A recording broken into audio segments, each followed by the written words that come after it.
A large-scale mural is turning heads in Lakeview. Take a look at this colorful 750-square-foot piece of art dedicated to Chicago's LGBTQ community. The work was unveiled today at the Howard Brown Health Center located in the 3200 block of Halsted. The artwork is a collaborative project that included 3 different artists. The message of the mural, which is about inclusion and acceptance and diversity, is so well suited for the work that we do. And it's so beautiful and so full of life. And the artists intentionally want to celebrate individuals whose gender identity is non-binary, so an individual doesn't identify as male or female, which is a part of our patient population. The Howard Brown Health Center was founded in 1974. It serves more than 27,000 adults and youth with health and social services specifically geared to the LGBTQ community. A test case in England may be about to make historic changes to the rights of parents in the country. Let's go through it now. The unprecedented situation could reverse previous requirements for a mother to be registered in every birth certificate. Now, at the centre of the legal battle is a single parent who was born a woman but now lives as a man after undergoing surgery. He wants to be identified as the father or parent and says that not being allowed to do so violates his human right to privacy and family life. English law, however, states he must appear as the biological mother on the birth certificate, and all that is preventing him from receiving state benefits. Well, while this is a unique case in England, since 2016, the US state of California has given parents the choice between mother, father, or parent. You know, that's according to personal preference, of course. Well, the debates have been thick and fast on this. We got the views of political commentator David Vance and first LGBT campaigner Peter Tatchell. The question this case raises is, who should be on the birth certificate? Should it necessarily be mother or father, or could it just be parent? I think that it's not really important for legal reasons or any other practical reason why it has to be a mother. Peter's just said this. Let's remove mother from the birth certificate and replace it with something more non-specific, such as parent. But mothers give birth to kids. Sorry, spoiler alert, that's how it's been, that's how it's always going to be, and no amounts of debate are going to change that biological fact. Why not just make a reasonable accommodation in these small number of cases to acknowledge this person as the parent, so the child will know that this person is their parent legally as well as in reality. This child would become the first child in the history of this country, and I believe anywhere else, who on their birth certificate the word mother is missing. So just consider this for a moment. Can you imagine the psychological damage that this would impact that child? You know, the child will probably find it different and unusual, but as we have seen with same-sex parents, children get a handle on things pretty quickly. Love is about, you know, a parent's commitment and care for a child. What's on the birth certificate really doesn't affect that love and commitment. In those instances that you've mentioned, same-sex couples, regardless of the configuration, the child was always born to a woman. Simple biological fact. You know what I mean? That's not being judgmental. It's a foundational fact that we must not run away from just because it might hurt some people's feelings. There have been some trans men in a similar situation who have given birth, and they have accepted that they should be named as the mother. So this case is unique and it's different. But I think the number of instances that will be involved in a similar circumstance is so tiny, we should not get het up about it, and we should just make the accommodation. But Peter, Peter, the law is not based on exceptions. The law must apply to all. You just can't operate it the way that you'd like to. So the fact of the matter is that this child was born to a woman, and therefore the birth certificate should reasonably reflect that reality. Pope Francis has had a real facility with language when it comes to responding to these allegations. First he says, I won't respond. We know previously he's called young traditional Catholics too rigid. He's gone on and on about this, and then when he called for the silence of his accusers, of the people who are legitimately, with great credibility. I know that word has been abused these days, but Archbishop Vigano does in fact have credibility. When they say that he was complicit, he knew about certain abuses and he covered them up, or he promoted people who were doing them, Pope Francis's response to say, well, they should be silent. There's a silent and prayerful, which is a very nice way of saying, shut up your face. I mean, that is what he's telling the Catholic laity around the world who have legitimate questions. And I hope that Vigano's second letter is a sign that the Pope and other bishops can't remain silent forever. Silence is not going to help us root out the evil that is existing in the bureaucracy of the Church. Right, and the way the mainstream liberal media covers this, it's so ironic because on one hand, they're telling us it doesn't matter if Dr. Christine Blasey Ford has any evidence, any proof of her allegations. We must believe the allegations. We don't need to look for corroboration or documentation. We'll just believe her. Yet on the other hand, we have Pope Francis here, and his accuser, Archbishop Vigano, says there is documentation. You don't have to take my word for it. Look at the documents for yourself. Not only do they not believe him, he's the accuser. Shouldn't we believe the accuser if those are the rules? Not only do we not believe the accuser, they're not even willing to look for corroboration. They're not willing to look for evidence and look for proof. They choose sides, not based off of justice. They choose sides based on their political agenda. I think that's evil. It's so despicably partisan.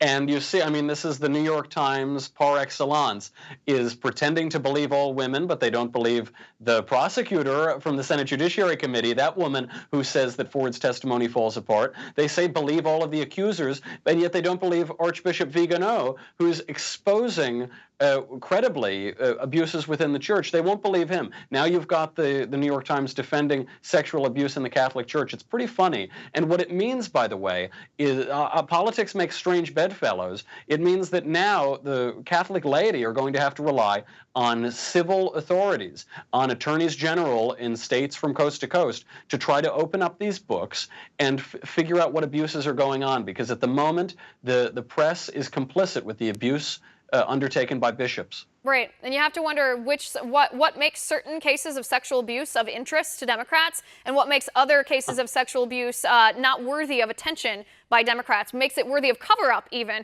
because it seems to me sexual abuse is sexual abuse and that it's horrible and a crime and should be rooted out no matter who the perpetrator is and who the victim is. But apparently that's a very radical notion to live. In one Bay Area diocese, a list is already being prepared of every priest ever credibly accused of abusing minors.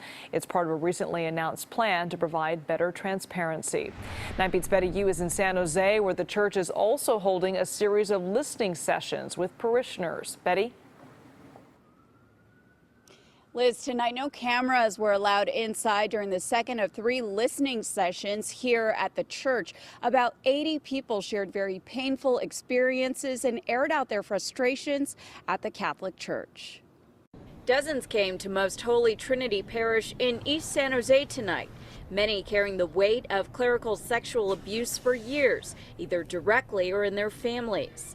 Parishioners also came to hold the church accountable. When I was 8 years old, I was sexually abused by a relative, and I stand in solidarity with the victims of clergy abuse. John Martinez was one of many who addressed Bishop Patrick McGraw directly.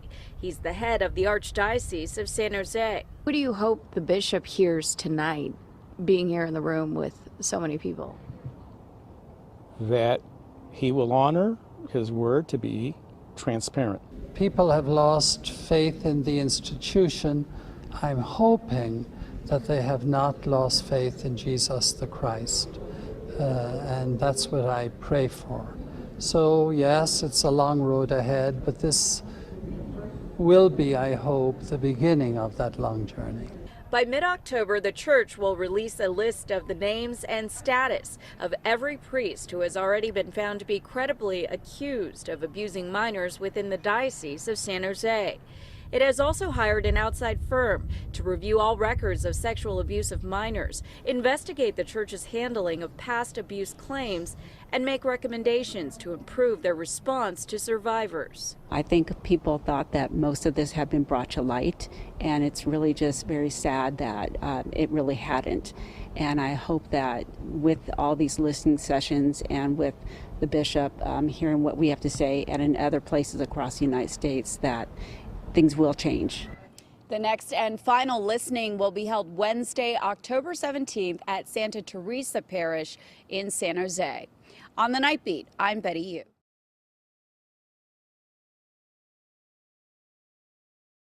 We are following breaking news this morning. An earthquake just rattled parts of the Southland. The magnitude 3.6 quake hit around 7:41 this morning near Calamasa. That's near Yucaipa in Riverside County. And here's how it looked on the KCAL 9 Seismocam.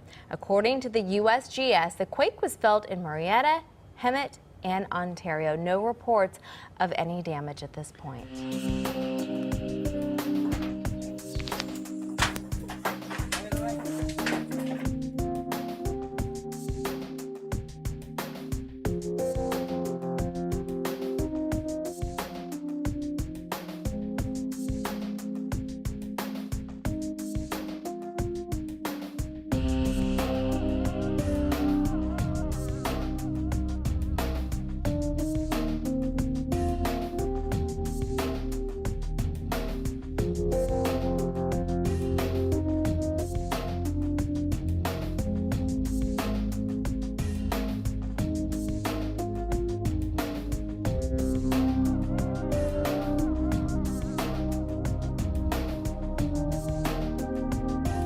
More images emerging today showing the scope of the devastation in Indonesia in the wake of the earthquake and the tsunami. This is a picture of a home before it all happened last week. You can take a look at it all kind of in structure there. And then if you look over here, this is what it looks like after. You can see the home nearly wiped out. This boat here stranded in where an entire neighborhood used to be. Just devastated out there. More than 1,300 people have died, and that number is expected to rise.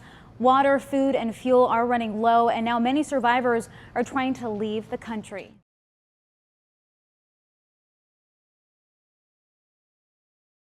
Typhoon Jebi, as we just mentioned, made landfall on September the 4th.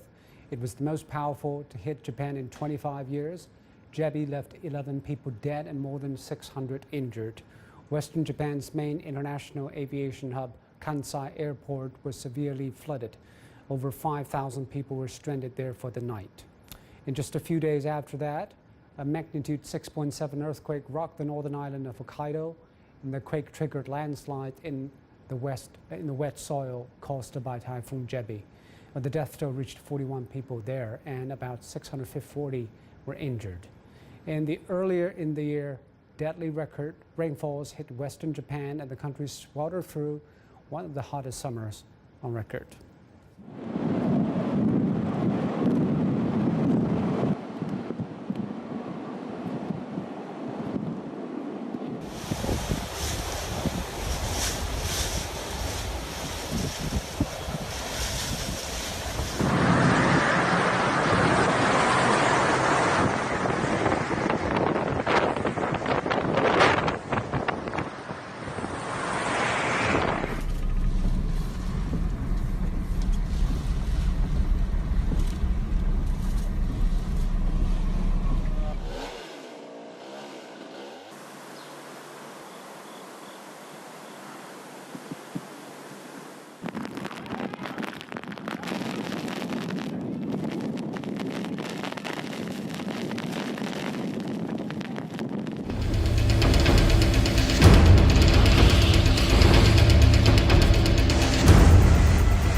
drenching Arizona and Baja California right now. This is video from Yuma, where streets are already starting to flood.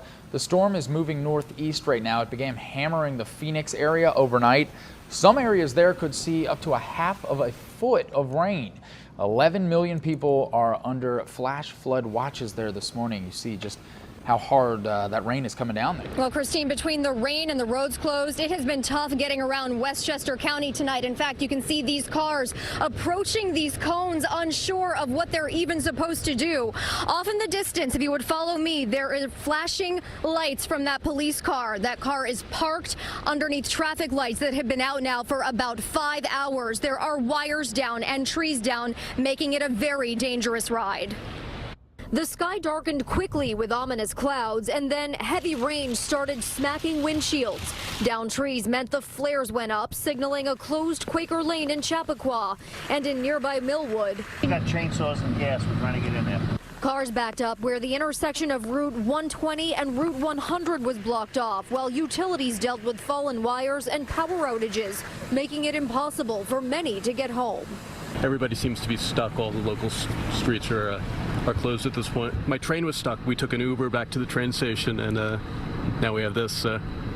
I guess it'll be a couple hours at least. I haven't heard anything. I don't know what the damage is. All I know is I've tried about 6 different ways to get down that street, and there is no answers. May have to leave the car here and walk. Some of these people say they searched for a way into their neighborhood for more than 2 hours. The ride home from work also hectic on the Sawmill River Parkway, where trees covered the highway between Mount Kisco and Chappaqua. I've heard that it's a mess everywhere. And at last check, about 2,500 customers here in Westchester County were still in the dark. We're live in Millwood, Westchester County tonight. Jessica Layton, CBS 2 News.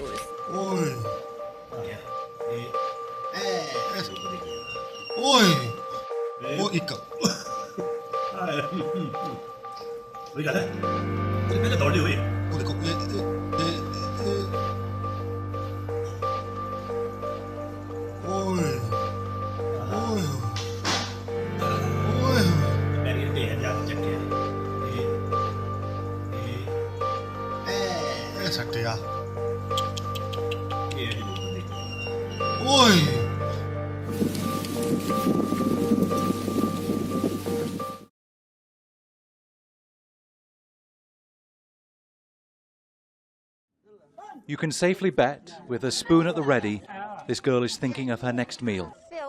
But she doesn't know when it will be or where it will come from. In northern Yemen, as many as 1 million people are living in camps beyond the reach of aid groups. While Yemen isn't officially in a state of famine, it must feel like it here. Lunch has been cooking for 2 hours and it's not ready yet. We have no gas or proper firewood. We are under siege and we have nothing. Some of these camps have been here for 4 years, sprouting up as people escaped fighting in towns that fell under Houthi control. I don't go to school because my father has no money to buy us books and pens. When I see girls come from school, I get jealous. I want to be a doctor. Aid agencies say a combination of armed groups, checkpoints, airstrikes and bureaucracy often make it impossible to reach these people. We appeal again to the international and humanitarian organizations to respond rapidly to the displaced people and the affected communities, many of whom sleep on the ground out in the open, with no shelter from the summer heat or the cold of the winter. Today's only meal is a plate of plain boiled rice between the family. Some days there's not even this. It's nowhere near the amount of nutrition these children need if they're to have any chance of surviving through this conflict. The UN uses various calculations, including the percentage of people dying from malnutrition, when deciding when to declare a famine. And there are 3 million children and new mothers in Yemen battling malnutrition. But declaring a famine makes no difference to people trapped in areas out of the reach of aid groups because of conflict. They need a ceasefire, and that might only come when the warring parties sit down and talk. Bernard Smith, Al Jazeera, Djibouti.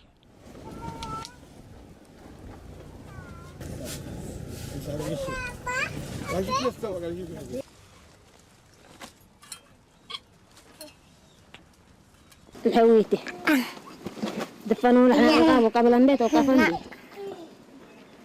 في الطرق سمى الطرق يعني من كل محل أنا بدي بهايكو في هاي السواق كان بلغم جبنا وردنا في البيت حقنا وهو قدون وردنا في البيت حقنا طحنا من البيت.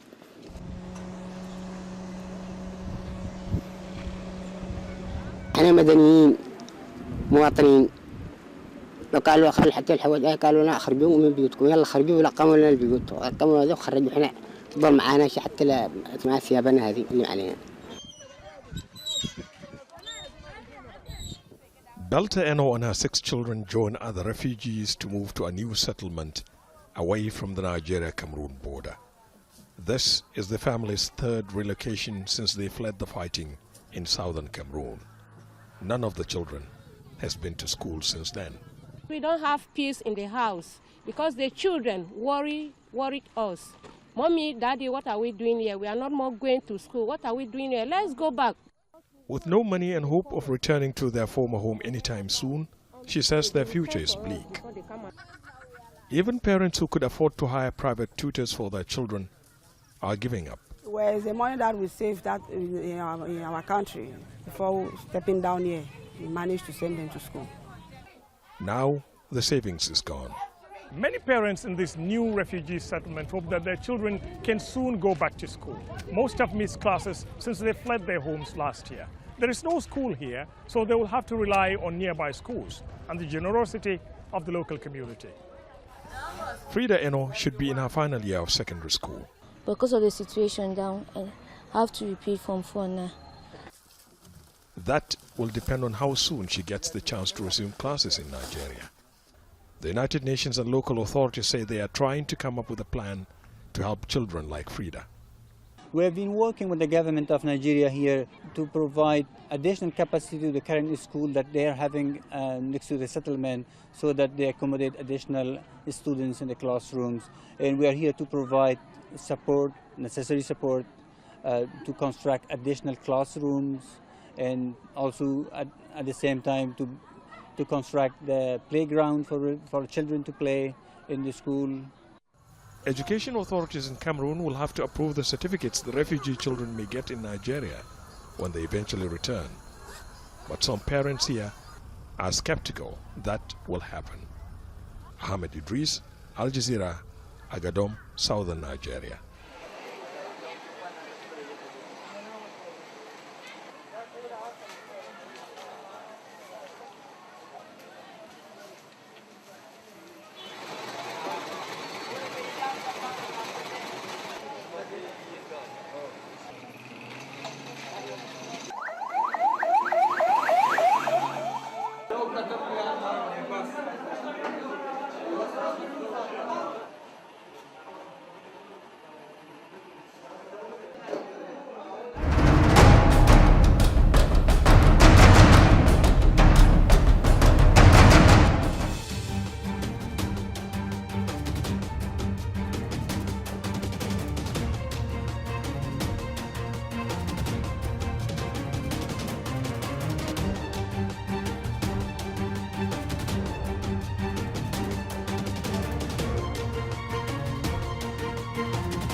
According to Beijing, a U.S. destroyer, the Decatur, came within 12 nautical mile territorial limits claimed by China on September the 30th. The Chinese Defense Ministry says the U.S. did not ask permission to sail so close, and a Chinese naval ship reacted immediately to identify the U.S. ship and warn it off, resolving the situation. Washington, however, says the Decatur had to move at the last second, essentially, to avoid a collision. The incident occurred off the Nangshan Zhao and Qinghua reefs known by the US as the Gavin and Johnson reefs in the Nancha Island chain, known in the US as the Spratlys. While the US maintains it does not take sides in the territorial disputes in the South China Sea, it often sails its ships within the 12-mile nautical territorial limit claimed by China, saying that these are international waters, and it's a signal that Washington does not recognize Chinese sovereignty over the area. As you know, Vietnam, the Philippines, Malaysia also make sovereignty claims in the area. Now, these US so-called freedom of navigation operations have been stepped up by Washington and others in the last few months. Spokesperson for the China's Defense Ministry of National Defense said Tuesday that China has indisputable sovereignty over the South China Sea islands and their adjacent waters. However, the US sent vessels to enter the South China Sea without permission, threatening China's sovereignty and security and harming the two countries and militaries' relationship, as well as the region's peace and stability, end quote. The incident comes as a planned China-US security dialogue later this month seems very much in doubt. China's foreign ministry said Tuesday in a statement that the US has recently proposed to postpone the dialogue. China and the United States will continue, they said, to maintain communication on the second round of a China-US diplomatic security. No time or date was given. The trade war and the tariffs war between Beijing and Washington shows no signs of ebbing. In fact, the US top economic advisor said to reporters earlier that the discussions that were held last week at the United States between Japan and the new NAFTA trade deal is all pointing a finger at Beijing. Let's take a listen. At the UN last week, we had very positive talks with the European Union, and we've had very positive talks with Japan, and now we've completed the new NAFTA, which I'm not allowed to say. It's USMA, United States, Mexico, Canada, MC, sorry, USMCA, got to get that right. We're sending China a message. They're not going to break up the allies. And there is a trade coalition of the willing developing to cure, if you will, I'll use that word generously, China's wrongs. Now, that may be wishful thinking in terms of some sort of coalition, but it does show you where Washington's mindset is right now when it comes to the trade war between Beijing and Washington. While it may have settled disputes or at least damped them down with neighbors and European allies, and to some sense Japan, very much this White House not doing so with Beijing at the moment.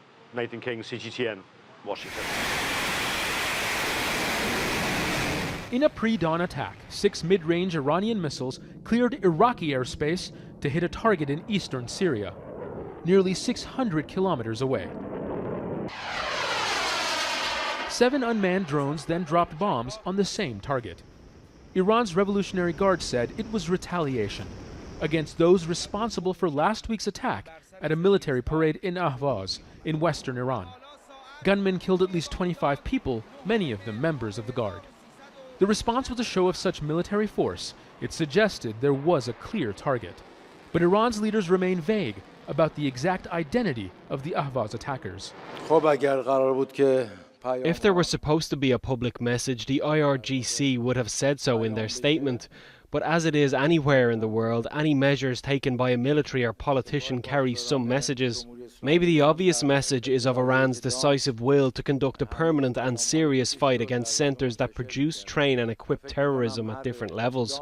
What the IRGC forces did early this morning was this will. In one statement attributed to Iran's Revolutionary Guard, the target is said to have been an ISIL base, which it says has US backing.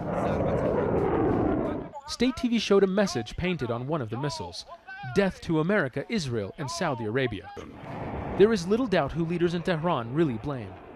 But whether there is some covert American action against Iran or not, the missile strike was as much about political theater as it was about a military response.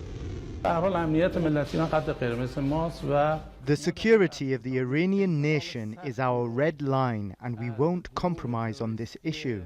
We took tough revenge against American and Arab-backed terrorist groups. They used bullets, we responded with missiles. And leaders in Tehran say it's only the beginning. It could have gone differently. Iran could have conducted a ground campaign in tandem with Syrian allies. but flying its own missiles through Iraqi airspace to hit a target inside Syria by itself is about sending a message to everyone with a military presence there. Think twice before threatening Iran. Zain Basravi, Al Jazeera, Tehran. U.S. Secretary of State Mike Pompeo will travel to North Korea to meet Kim Jong-un for another go-round of talks at getting the leader to give up nuclear weapons. The meeting will take place in Pyongyang on Sunday and will be Pompeo's fourth visit to the country since becoming Secretary of State. He'll first visit Japan on Saturday, then North Korea on Sunday, and finally South Korea and China, according to a State Department spokesperson. President Donald Trump and Kim reportedly reached a denuclearization agreement during a summit back in June, but most of the details are still unclear. North Korea has taken steps toward that goal, including suspending missile testing, but it says it wants relief from international sanctions before it gets rid of its nuke program altogether. U.S. officials have said the sanctions are here to stay until North Korea completely denuclearizes. When Hurricane Florence hit New Bern, North Carolina and flooded Judy Nelson's home, she had nowhere to turn for help. I'm a widow. My brothers are all older than me. They broke down. They can't help me. I don't have a lot of young family members here. And then the ones that I do have, they can't leave them good jobs to come here and help me, even though they may want to. The devastation was so great, and there were so many families who needed help. Judy knew only God could provide. And if you live by God's covenant and put God back first, He'll be right there for you. And I know that. Then a volunteer team from Operation Blessing arrived. I knew God has not forgotten me. And He sent people when I needed them the most. I needed them walls done and I needed these floors up. It was right on time, because He is right on time. So Judy's insurance will cover the cost of replacing the contents of her house. The insurance company will even cover putting new drywall in. What they won't cover is the cost of tearing the old drywall out. So we're here to help. Operation Blessing got right to work. We tore up our old flooring and cut out that drywall that was already starting to mold. I can't do it. I was rescued. I knew it was God sending y'all to me. When our work was done, our volunteers took the time to pray with Judy. Now she can begin to take those first steps toward recovery. Y'all was the cavalry. The only thing you didn't have was a white horse and the army uniform on. But you had Operation Blessing. That was the best uniform. And they came when I needed them. Thank you, Lord.